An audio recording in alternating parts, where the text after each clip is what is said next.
Hey, Becoming Natural fans, welcome to episode 55, all about red light sauna. I am ecstatic to be interviewing my friend Aubree Hendershot today, but this time about red light therapy. She is the queen of all things detox, incredibly informed, and passionate about natural healing. She is also a doctor of physical therapy and Kansas City's premier lymphatic and detox specialist. So be sure to check out her links that I will for sure put in the show notes. Today, our episode is going to dive into some really fun information about why red light works and how you know you're getting a product that works. Because believe me, I have been searching high and low for a product that I can trust because they aren't cheap. So I just want to tell you that I have been doing some research and learning about red light devices, knowing they're not inexpensive, and I have yet to find one that I absolutely trust, and I just needed someone to just point me in the right direction. So, of course, my dream is to have a full-size one in my basement. We'll work on that. That's for next year. But in the meantime, Aubree recommended the amazing and portable Loom box, and I'm already loving it. I'm sold, and it has been absolutely amazing. I've had it sitting on my kitchen counter, and at least 4 people have come over to visit. One of my sons was in town. He swears that just using it 2 times for 6 minutes, this hand issue that he was having that for a week or so, was completely solved. He's like, I want one of those for Christmas. So consider this for Christmas too. But not all red light devices are created equal, and some are underpowered, some are bulky, some are not even FDA registered. What makes Loombox different is the science behind it. It's third-party tested for high irradiance, which matters if you want results. Each bulb emits both red and near infrared light, which we will talk about today. So it supports skin, muscle, and joint health all in one. It's portable. It meets the IEC safety standards trusted by doctors, estheticians, and even professional athletes. And it is FDA registered as a Class 2 medical device. The best news is this. While I have not jumped on the wagon of recommending a bunch of products on Becoming Natural specifically to you, my sweet listeners, I love the Loom box. I love its portability. I love that you can target certain parts of your body. So I reached out to Loombox, and I imparted my story and my passion for becoming natural, and I sent them my podcast, and they gave the Becoming Natural community an exclusive whopping 40% off a Loom box. That is a huge discount. That's $260 off each unit. So just click my link in the show notes, and you too can get a Loom box for yourself or for your children or whoever you want. That is an incredible, generous offer, and I am so grateful for it. So I guarantee you will not be disappointed. And Aubree did all the research for me, and now I want to pass on the incredible discount to y'all that we have been offered. So let's get this started and learn all the things we need to know about red light therapy, what to look for, why it works, and why we want to use it.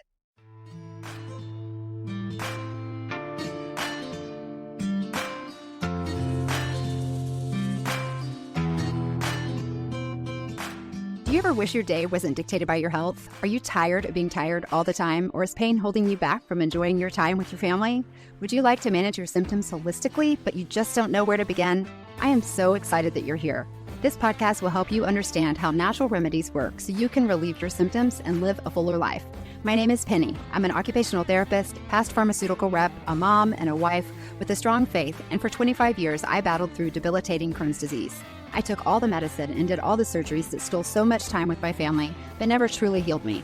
I finally realized if I was going to survive this disease, I needed to open my stubborn eyes to alternative solutions. I researched how perfectly our bodies work with plants and a lifestyle that made my health less of a burden to my family and aligned so beautifully with my faith and my medical training. If you're ready to reclaim your life with holistic options that are easy to implement as a busy mom and provide relief that lasts, this is the podcast for you. Hey there, this is Penny, and today I am sitting with my friend Aubree Hendershot, who owns Radiant Wellness in Mission, Kansas.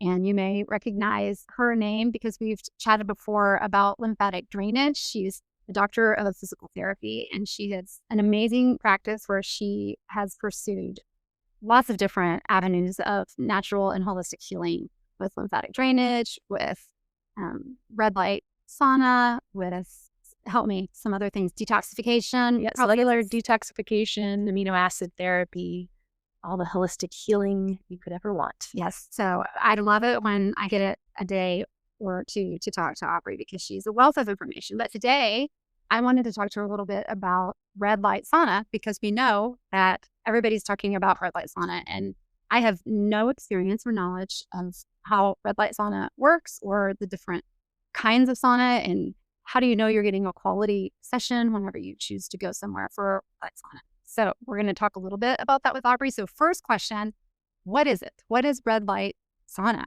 What does it do for your body?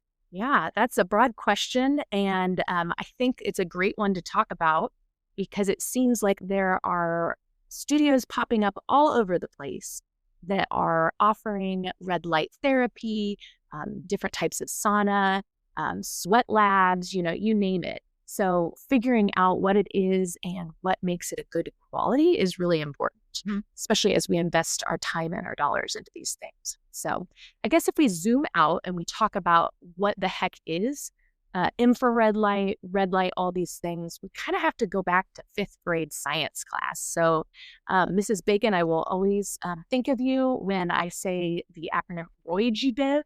So if you're unfamiliar with that term, I'll give you a crash course.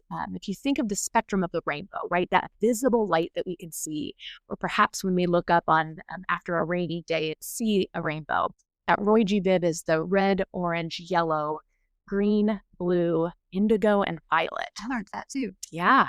So things that you just never forget, but rarely get to talk about openly unless you do what I do. So infrared is on that, infrared being lower than, so it's on that one side of the visible spectrum that we can't see. And then we've got on the flip side, I think people are more familiar with the term UV light. When we think about sunburns and putting on sunscreen, that's a whole different conversation for a different day. But both of those, infrared light and UV light, are light waves that we can't see. So infrared is actually lower than visible light, while UV light is higher. So not to get too technical, but think about infrared being like these long wavelengths. They're kind of that low energy, but the beauty of this is it actually gets to penetrate deeper into your skin. So the flip side, again, that UV light are short wavelengths. Think of that as like really high energy. But that's why it can be dangerous in large amounts or in prolonged quantities, because this high energy has the capability of like breaking chemical bonds, like breaking down tissue. So think of like biological effects like that degradation of things.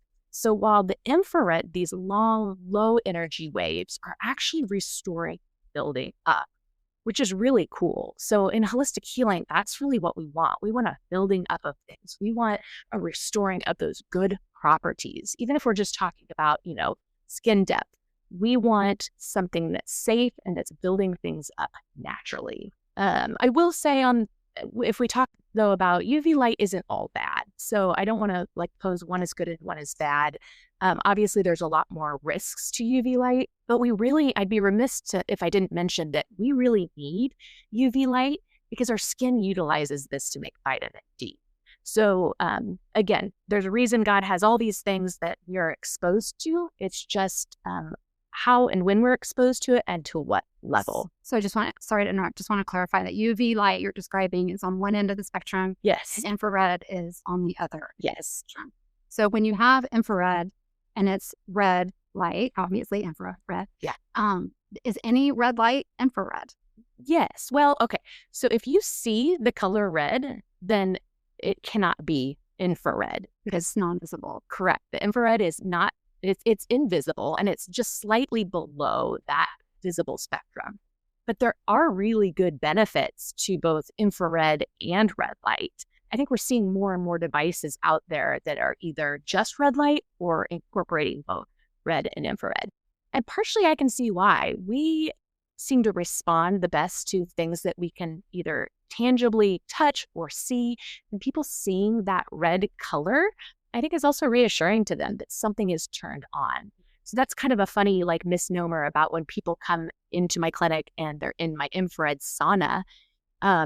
Despite the fact that there's no light in there, there is lots of infrared waves. So I guess we'll break down the 3 different types of infrared. ways that there are. So near infrared is what most of the time people will see in like handheld devices. And that's going to affect the top layers of your tissue. So think about like skin. It's the shortest infrared wavelength, and it really is good at targeting cell health, kind of immunity, wound healing. It works on skin purification, but also has like really good pain relief characteristics. So people use that kind of for skincare, acne, things like that. Superficial type things. Absolutely. So that's where there is some overlap too with like just straight up red light therapy. Now, the infrared is actually going to go deeper into the tissue than just the red light will strictly be more surface layer. But again, you'll find a lot of devices that combine the two. I personally use a handheld device in my clinic that is strictly near infrared. And I use it especially with my post-plastic surgery patients for the lymphatic side of what I do, because I can start, day one after after surgery, working with infrared light to help start to heal the incision sites. It helps to reduce inflammation. It can be a truly powerful tool, especially when the body is in a state where we can't do a whole lot of other modalities, but that near infrared's always a safe go-to that we can do to start with that collagen production. Again, we're rebuilding within the tissue. Now, mid-infrared is going to be kind of in between the near and the far infrared, and it also works with pain relief. It helps improve circulation. And then this is one that people, of course, always are interested in, but that mid-infrared can actually help aid with weight loss. So that's where people with certain saunas like mine that have all three, it's a great thing that's bundled in there. But that weight loss is more of the mid-infrared. And then mostly because it goes a little deeper into the soft tissue versus more towards the surface with the near infrared. And then finally, that far infrared is that deep heating that we think of from a sauna. So it's also going to help with weight loss, but really that detoxification, getting those sweat glands going, all of that's coming from far infrared. This also helps promote relaxation. It can help decrease blood pressure. Obviously, you have to be regular about this. But the far infrared, especially in the sauna that I have, the cool part is it's not stuffy. Penny, you can speak to this. You've been in my sunlight and infrared sauna. It's not that oppressive heat where when you go in at like a gym or even a health club. Which I don't like that. No, I feel like I'm in one of those saunas, like a barrel sauna or a steam sauna. You're in there for 6 minutes and it's awful. Yeah. Now I fall asleep in yours in like 10 minutes. Yeah, but that's the cool part about infrared. It's actually heating the body tissues, so the internal tissues of your body. It's not just heating up the air around you. So like barrel saunas, steam saunas, those, what we think of as traditional saunas, heat the air, which in turn heats you. So what can happen with far infrared is you can get up to a 3-degree increase in core temperature. So that's like deep internal increase in body temperature, which again, one of the best things we can do for detoxification. I know with my cellular detoxification side of my business, if we have people who have a hard time detoxifying, especially heavy metals, putting them in a sauna will help increase the body temperature and allow the body to let go of more toxins. So again, we're getting up to a 3-degree difference in internal temperature. Even some of the studies that are out there, when they like do a sweat analysis between traditional saunas and infrared saunas, a traditional sauna, in your sweat, you're getting like 97% water and like 3% toxins. But when they do specific studies, especially on the sauna, I have Sunlighten, which I believe to be the gold standard, especially because they've done so much independent third-party testing, which is really important. But they're finding in the sweat analysis that 80% is water versus 97%, but that means that 20% of the sweat is toxins that is coming out. That's awesome. So again, it's that internal deep heating with that far infrared.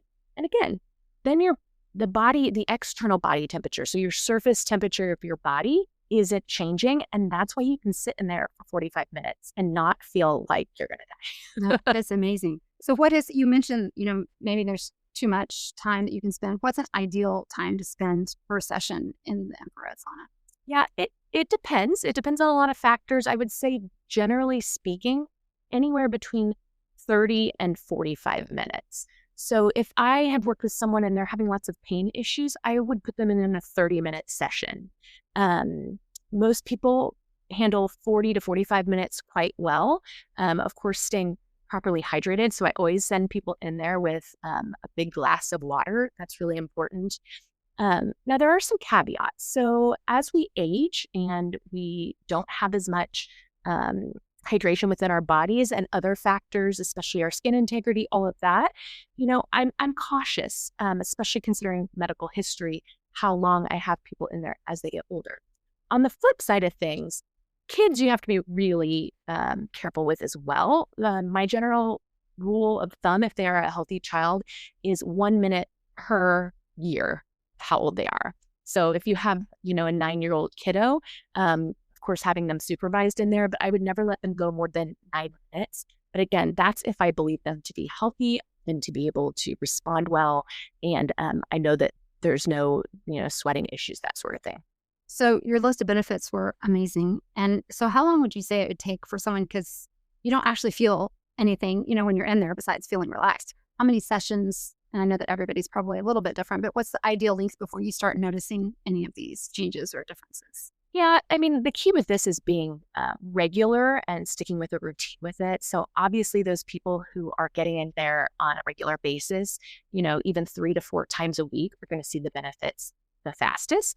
I will say the surprising thing is a lot of people think that they're going to sweat on the first couple times. And unless you are a really proficient sweater and detoxifier, a lot of people don't end up sweating. So I think a good rule of thumb is, let's see how many visits it takes to get you to start sweating. We can kind of track how soon into your session you will start sweating. And as you become a more proficient sweater, we know that your body is able to detoxify at a better rate. And then we kind of base our frequency on it. Okay, so if I didn't sweat, that means I wasn't doing as good of a job of detoxifying. Generally speaking, yes. It obviously has a lot of factors involved with it. Hydration being the number one thing. But yes, I see people who are able to sweat, especially after repeated sessions, generally struggle more with detoxifying. Interesting, because I did notice that I started sweating more the more I did it. Yeah. Which would mean I'm becoming more proficient at sweating. Absolutely. Yeah, that's a huge, if you think of our skin as being our largest detox organ, it's going to tell you a lot based on how we sweat about, body odors, that kind of stuff. It's going to tell you how well you're able to open up those downstream detox pathways. So if people aren't in Kansas City and can't come to Radiant Wellness, how do you know that you're getting a good quality infrared session? How do you know it's even infrared? And that's a really good question. So I'd start with checking out their website. If you're going to like an infrared studio, that sort of thing. If they have high quality devices, they're going to be very proud of those and they're going to write those on there. But don't be afraid to call them up and ask them specific questions. What kind of device do they use? Do you have research to back it up? What can I expect? What's the safety on this? I mean, anyone who has a reputable infrared studio or clinic that they have an infrared sauna should be able to answer these basic questions for you. So just to clarify, and it's probably because I'm slower, but so say I have just a red light bulb. Does that give me any benefit whatsoever just by being red light? I think in that case, the benefits could be negligible.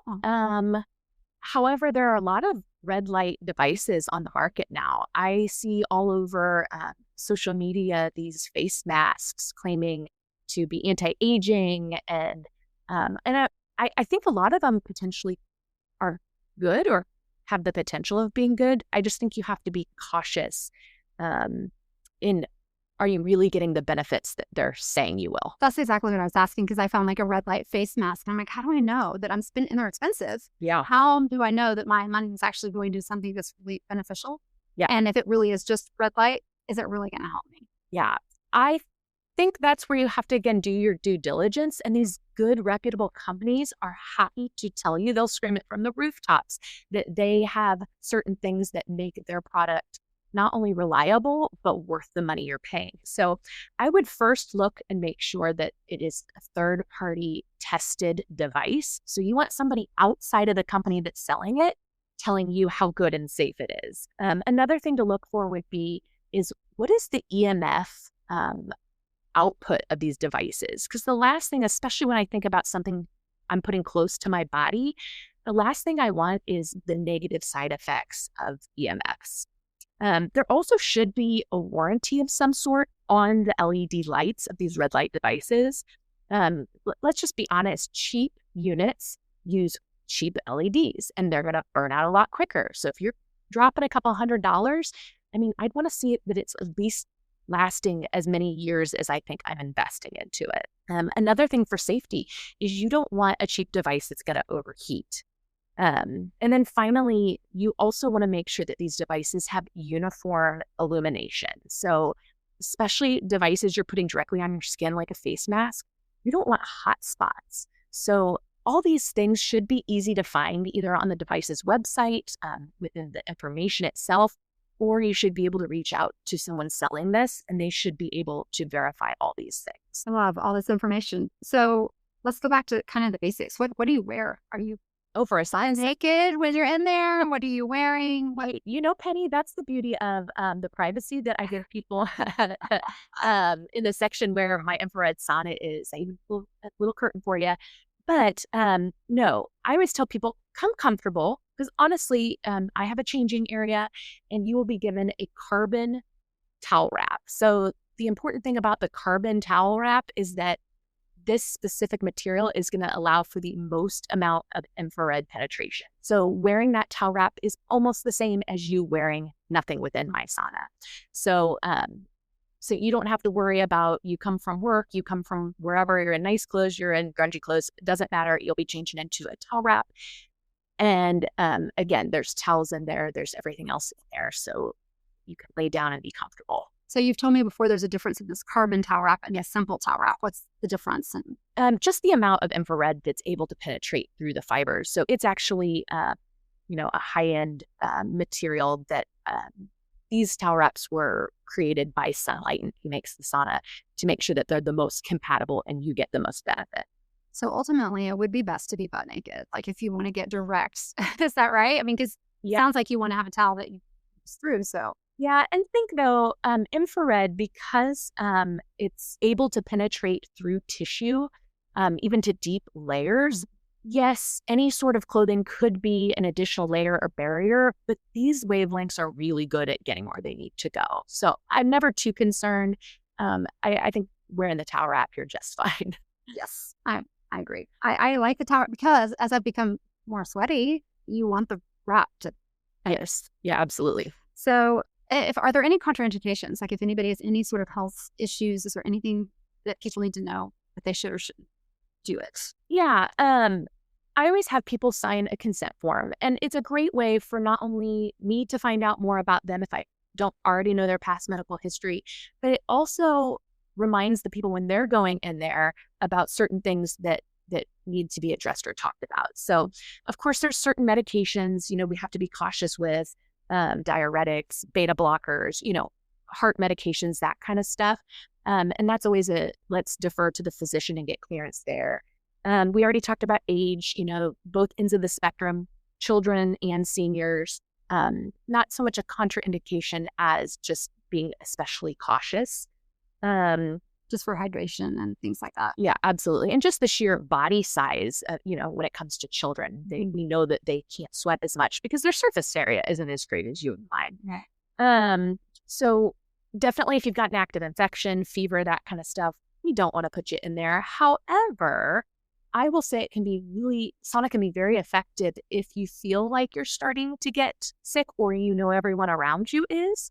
It's a great way to help heat up that internal body temperature to effectively, again, detox and kind of boost that immune system reaction to help your body fight what it needs to.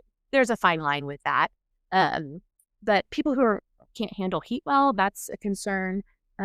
even people who are poor detoxifiers, sometimes we have to start them out really low and slow. So those might be people I start out for 10 or 15 minutes at a time, especially if they get any sort of Herx reactions or kind of that, that negative detoxifying.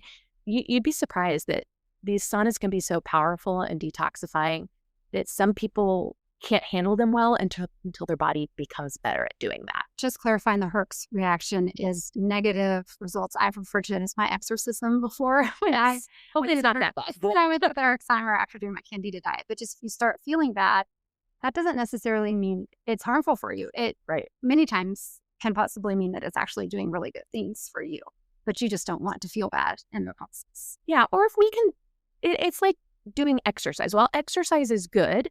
It's, hormesis is what we call a good stress on the body, right? So then the body can adapt and change.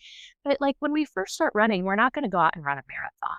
So think of doing the sauna as the same way. We're not going to go for 45 minutes the first time if we've never experienced it and we know we have problems detoxifying. Then we're going to baby step it. We're going to start out, walking a mile and then running a mile and then, building up to that, because our body, especially when it comes to opening up pathways, some bodies are a little more resistant to that. So again, just because it's a good stress, if it becomes too much, the body sees it as just that, which is stress. And we don't want it being interpreted as a negative thing and our body not then responding positively. So going back, sorry, I'm flip-flopping back to the different levels of the level 1, level 2, level 3, as far as depths. Mm-hmm. If you do it consistently, should you be switching up your levels, or is it just automatically you get that deep level, or do you set your sauna at a certain level? How do you manage that? Yeah, that's a great question. There are different settings, especially in the sunlight and sauna, which I have. Most people, I will put them on all 3 types. So mid, near, and far infrared, those are all running consecutively, and we don't have to do any adjustment there. Now, if it's someone I know is dealing with pain, chronic pain, inflammation, that sort of thing, I might switch them and put them on a different setting. And the nice thing about my sunlight and spa is you can, there are pre-programmed settings for weight loss, for pain relief, that kind of stuff. So it's more tailored. But generally speaking, most people do really well with a combination of all 3 the entire time. And then you're getting the maximum benefit from all types of wavelengths. Okay, so my more scientific question. So when we're talking about detoxing and your body's detoxing while you're doing this, and we're not sweating. So does this mean that we're detoxing into the cellular level, going into the bloodstream, which then goes through the liver, which then detoxes out of your body? Is that how the detox works? Yes. So the hope is, and I will say this, just because some people don't sweat immediately, the hope is that we do sweat. That's one of the best ways to be able to open things up and move. Releasing toxins at the sweat level would be the quickest way to get it out of our body in that respect. But your question, I like it because it hits to the deeper point, is that red light, infrared light is going to work actually at the cell level. So again, let's not get too much past my 5th grade science class, with Roy G. Biv. But if you think of the cell and the fact that it creates energy, the powerhouse of the cell is that mitochondria. So what it is doing is the infrared light is changing the way that the mitochondria, or the powerhouse of the cell, functions. And all that to say is that it is helping produce energy and make sure that powerhouse is the strongest and most effective that it can be. So you are not only detoxifying by releasing toxins in the sweat, you are changing the way that the cell is functioning and creating energy. And that in turn will also drive the deeper detoxification process that you then spoke of, where then we get all the detox organs involved. We could go a lot more in depth, but I think that's the heart of the matter, is that it's actually changing the way the mitochondria functions. I love that, because I've referred the book Good Energy by Casey Means a lot. And she talks about the good energy that we get is actually from our mitochondria, and that we have damaged cells. And if we don't repair those mitochondria, we're going to continue to replicate bad cells. So this totally feeds into healing those cells at the cellular level, so that we can replicate healthy cells, which ultimately detoxifies and heals our body. Yeah. Is that right? Yeah. And I think I love that there's so much conversation about cell health right now, because a lot of times in medicine, our bodies get compartmentalized, and, you see a specialist for this, or you go to this for that. And my goodness, there seems to be no overlap. But when we talk about getting to the cellular level, we're talking about every single component of every part of your body. And so that's where modalities like infrared can be really, really powerful. And it's truly whole body healing and all this, for sure. Well, I love this because I also know that you, just in closing, this is one piece of the pie. There's so many ways that we can approach the body, because we've talked about lymphatic drainage before, and we've talked about now red light sauna, and I know that you do other things. Is there anything else that you would advise as far as using supplementation, or is this something that you can use just by itself? If you were to make one simple recommendation to people who are interested in red light sauna. Yeah, I would say just keep it simple. If red light or infrared therapy is something that you can incorporate into your daily life, I think it can be really powerful. I think sometimes we make it so tough on ourselves. We got to do this and this. And this is a whole world where you could do a lot of things and still not do enough, right? So if it is something that you can realistically incorporate into your life, I say go for it. Again, we are nearing, it's this time of year where we're changing of the seasons. So we naturally get infrared light from the sunshine. So I always love, this sounds silly, that my infrared sauna is not busy in the summertime. And that's because people are doing what they were made to do. Be outside, enjoy the sunshine, soak that in. About 51 to 53% of the sunshine's rays are infrared. So I think innately people know that they're getting that. So as we change into winter, that's where this infrared light can be really powerful.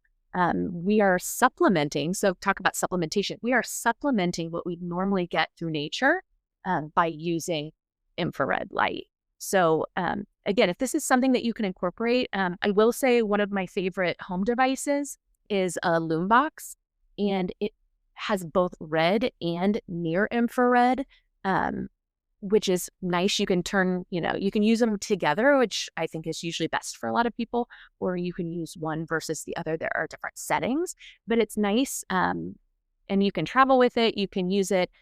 Even it's safe for kiddos. There are little glasses to make sure you protect their eyes, but finding something like that could really just help make it through the winter. And again, if making this simple change then can encourage you to do other changes, then I think that's a great start. That's awesome. Well, in closing, is there anything else that you would add that I haven't asked about red light sauna? No, I guess I will say that when we talk about infrared sauna, or even like we talked about lymphatic drainage that I also do, we need to think about these as being opening up downstream detox pathways. So while they can be extremely effective in helping people detoxify, if you're still not getting the results you want as far as still with health struggles, we have to look upstream. So looking at root cause is always going to be the heart of everything.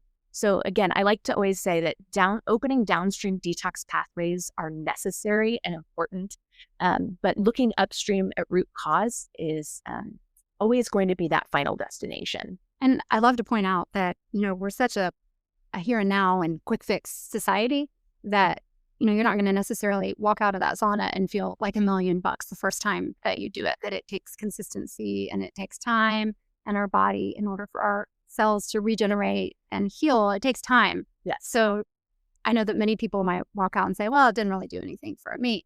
I just want to encourage people that with lymphatic drainage, with red light sauna, with anything holistic that we're doing, that it takes time for our body to turn over new cells and to heal and to get there. So I always encourage people to almost keep a journal if they want to know the difference, because we forget how bad we felt at one time. And if you journal what you did and when you did, I think that it's really fun to see how far you've come. And I think that this would be a great example of that, because there's such baby steps that in the long run, you can look back and see how far you made it. I like that. Sometimes it's hard to see unless you can, zoom out of what things used to be like. But I like that, especially there's just no substitution for being consistent with something. and I guess being patient with a lot of things. Yeah, I like the journaling idea. That's a great thought. So if anybody wanted to get in touch with you or talk to you or learn more about what you do, what's the best way to get in touch with you? Yeah, the easiest is probably my website, which is Radiant Wellness KC, like KC as in Kansas City. So radiantwellnesskc.com. You can also find me on social media. At Radiant Wellness KC is my Instagram. And You have a really good Instagram. You do a lot of teaching. oh, thank you. Well, I also do at Lymph Doc. So that's where I do my lymphatic drainage. I've got a little bit of everything. So we encourage everybody to follow you there because you do a lot of really good training there on Instagram or TikTok or whichever one it is, both of them, right? Yeah, a little bit of everything. So do you treat patients that are not local? Like if people come to your website, do you do any sort of treatment? Yeah, there's options, especially for the cellular detox side of things and amino acid therapy. We definitely work virtually with people who are outside of the Kansas City area. Obviously, infrared sauna would be something unique to. You can't do that on a Zoom. No, not the same benefits, but yeah. So I always love talking to people. So always reach out with any questions. Even, you can call me directly or email me directly from my website. Awesome. Thank you so much, Aubree. This was very informative. I learned a lot today, so I appreciate having you on. Well, thank you, Penny. It's always a pleasure being with you. And don't forget to follow Aubree. She has great socials. Have a great day.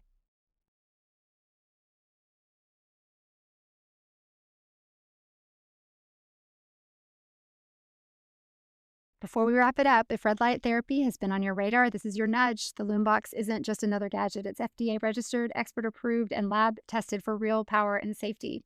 I use it every day for my scar tissue repair on my abdomen, deep healing during detox, my sciatic nerve, and also for great glowing skin. It's become a staple in our house in a short period of time. It comes in a nice little case with clear directions and a charger and goggles should you want to use it for your face. And if you want, you can buy a little stand for it too. Don't forget, the Becoming Natural community receives a whopping 40% off this amazing gadget, $260 savings per unit through my link in the show notes. This was an amazing offer and so generous of Loombox. My son has already asked for one for Christmas, so think Christmas gifts too. I feel like this is just yet another tool in our arsenal for my kiddos who get sore muscles after sports, or me who gets sore after gardening or just sleeping. But the Loombox is absolutely amazing, and I am reading so many wonderful things about red light therapy, and it's so wonderful to know that this is a reputable product that I can offer an amazing discount to my faithful Becoming Natural fans. So check out that link, and we'll talk to you next week. Thank you so much for tuning in today. If you've enjoyed today's episode, hit that follow button, leave a 5-star review if you're so willing, and help spread the message of Becoming Natural by sharing it with a friend. Check out the resources in the show notes and join the email list to stay on top of all the latest and greatest happenings at Becoming Natural as we roll out exciting new things while we grow. Until next time, take those baby steps to a more natural life and always give yourself grace. Progress, not perfection, is the goal. See you next week. This episode may contain affiliate links, which means I may earn a small commission if you choose to make a purchase through them at no additional cost to you. Every product I mention is one I personally use, trust, and believe in. The information shared in this podcast is for educational purposes only and not intended to diagnose, treat, or replace professional medical advice. Always consult your healthcare provider before making any changes to your wellness routine.